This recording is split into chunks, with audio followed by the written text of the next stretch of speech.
video was circulating around the web. Luka Doncic gingerly getting up. You see a couple of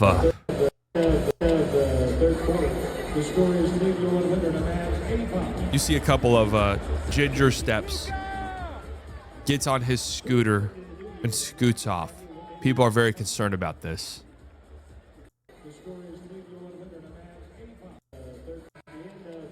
So I want to say this right off the rip. Hey, and maybe B-Dot's in here. He can attest. B-Dot just had his a calf strain. Yeah, exactly. Not only is he still dealing with a calf strain, it's obvious he's going to be limping. But if you've ever had a strain or an injury like that and you sit for a while, especially if you're already dealing with an injury, standing up and like putting some weight on it hurts like fucking shit. Even if it's like something that goes away the next day or in a couple of days. So this video to me doesn't like mean the end of the world. Scooter Doncic. And him scooting away. Like they obviously want to keep as much weight off of it as possible. So this video doesn't mean much to me. Who is that? My God, look at those calf muscles. Omax. All right, Omax. Scooters are such a whimsical form of transportation. I would rather a scooter than crutches, though, for sure. One of these little scooters?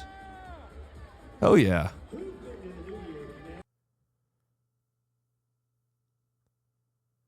Almost like size calves? Yeah, true. Almost. It's about 70% of the way there.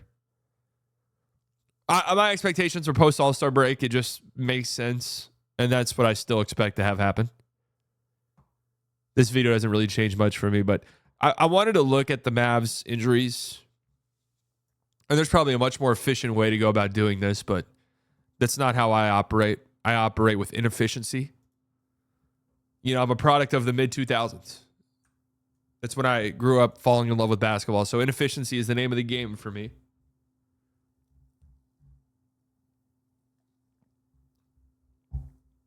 I went through and I looked at the top 9 of the Mavericks rotations, just their top 9 in terms of minutes played per game,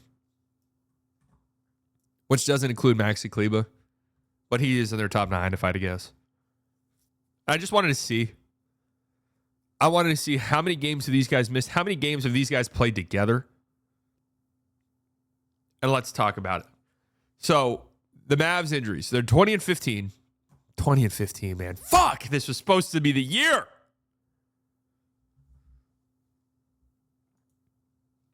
(20 and 15).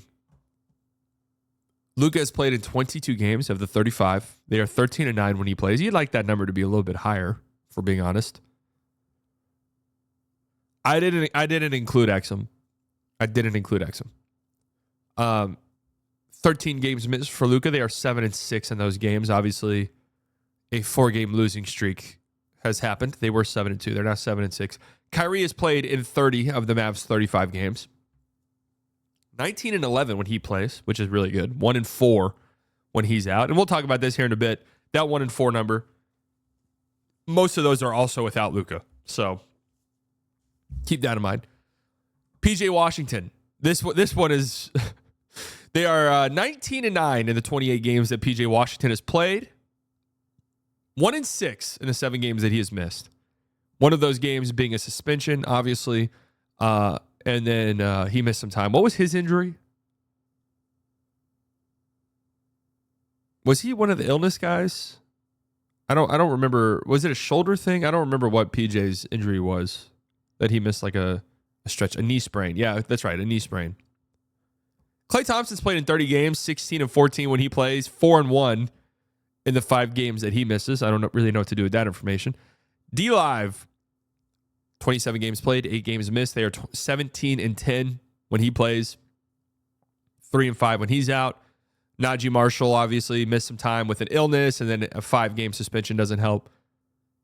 26 games played for him, 15 and 11 when he plays, 5 and 4 when he doesn't. Spencer Dinwiddie, 19 and 14 when he plays, 1 and 1 when they don't. And Gaff, 19 and 14 when he plays, 1 and 0 when he does not play. You might be wondering to yourself, 19 and 14 does not equal 34 for Daniel Gafford. To that, I will say you're correct. So I'm guessing that means they're 19 and 15 when he plays, because that will make sense. Undefeated with Gafford out. I mean, that's technically true. So if we just look at the pairings and the combinations, there's a lot of games missed. A lot of games missed. If we just look at the pairing of some of these guys, Luka and Kyrie have only played 21 games together. And obviously that number is going to continue to drop. By the All-Star break, they will have played in way less than half of the games the Mavs have played together. 13 and 8 when those two play together. You would like that number to be higher. Obviously, they had some early season woes and stuff like that, but you would like that number to be a little bit more dominant. When they miss just one of those guys, they are 7 and 4. They have lost all 3 games where they have been without both. They will be without both again tonight. Luka with no Kyrie is 1 and 1. Kyrie with no Luka is 7 and 3. So even during this rough stretch, they're much more competitive when one of those guys is on the court, and they have chances to win games when Kyrie plays and Luka sits, which is what we've seen even in some of the games that they've lost without Luka and Kyrie. They've been competitive in the games.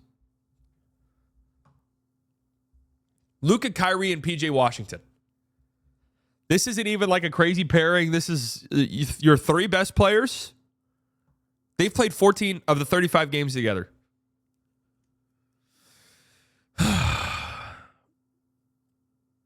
"14 of the 35 games they have played together.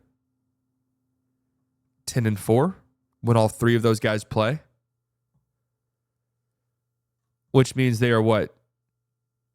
10 and 11 when one of those guys is out? Jesus. Luka, Kyrie, and Lively. That's your starting center and your 2 starting backcourt mates. 16 of the 35 games together. They are 11 and 5 in those games. Those are dominant records. Absolutely. Luka, Kyrie, Lively, and PJ. So there's your 2 starting guards and your starting power forward and your starting center. That quartet has played 14 games together. They're 11 and 3.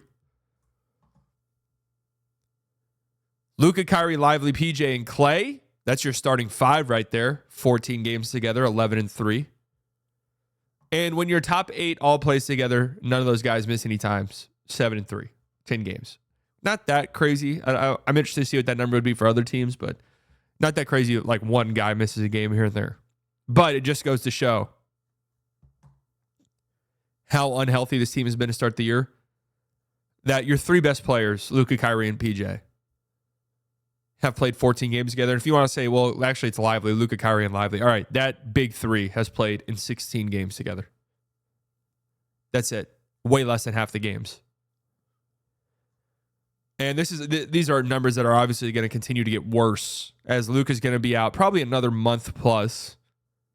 Kyrie's now dealing with things. I wanted to say all of this. This was my roundabout point, and I'm going to circle back to this shit because, God, it annoyed me to no end. This is why the Mavericks are in 0 position, none whatsoever, to willingly punt games, which they have done this year. Okay? Now, Friday night against the Cavs, Kyrie was dealing with something. Kyrie's out tonight as well, so we'll just assume that there was something real there.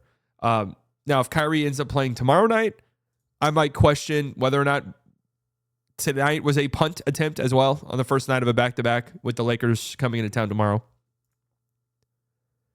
But if we go back to Monday, December 30th, the Dallas Mavericks lose by 10 points to the Sacramento Kings.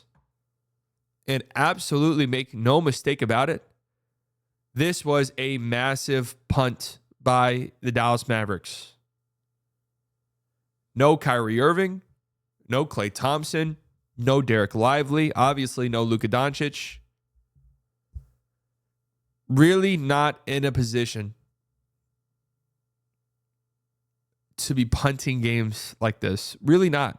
Because it's very difficult, as I showed you. They've yet to win a game this season when Luka and Kyrie don't play. But also, Kyrie's going to miss time at some point. Like, you haven't been a healthy team. These guys are going to miss time anyways.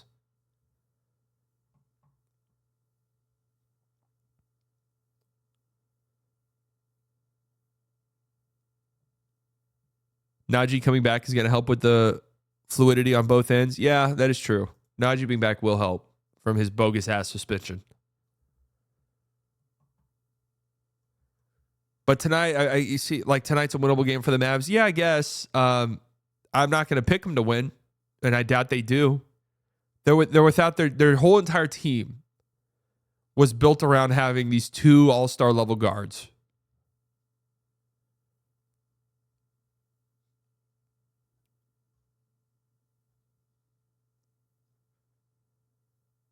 That's what their entire team is built around, and they don't have either of those guys. I know the Grizzlies are missing players, but I feel like they're more equipped to miss guys than the Mavs. We'll see. I mean, this would be a nice one, though, to get. Because if Kyrie comes back tomorrow, you could definitely win that Lakers game if Kyrie plays tomorrow. So this would be a nice. If you could get both of these, I mean, that would be huge. Like, the vibes would have shifted, and it would be like, all right, nice. Because you got the Blazers again on Thursday night. How the fuck have the Mavs played the Blazers 18 times so far this season? I'm not entirely sure, but they have.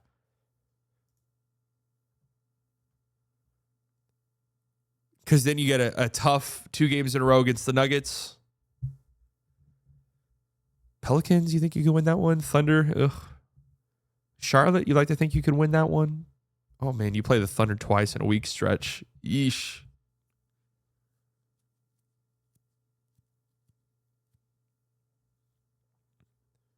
Can we make it to this stretch feeling okay about our lives? Washington, New Orleans, Detroit. Detroit's been a much more competitive basketball team. And who knows, by this point, New Orleans could be like winning. New Orleans is starting to string together some wins. New Orleans is. Can we get here to where we're like, if we don't win these games, we're done? Like, that's where I don't want to be. I want to string together enough wins between now and then where it's like, all right, we've done a decent job. Now we have an easy stretch. We just got to take advantage. I would like for that to be the mindset rather than if we don't win these games, our season's fucking over. Because then, you know, there's not like a 2-week stretch on the Mavs schedule that's like easy. Then it's you do get like a little reprieve here, Washington, New Orleans, Detroit. And again, Detroit's a competitive basketball team this year. But then at Cleveland, at Philly, who's playing much better, at Boston, then Houston.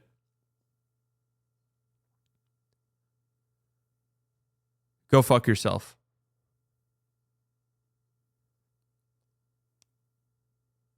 I see other teams' schedule. How do the Mavericks not have like a 2-week stretch of easy games? No, every other team I feel like has it.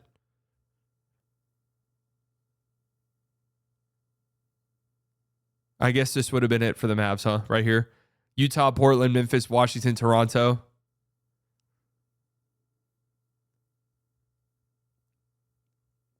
You'll split with the unserious Nuggets.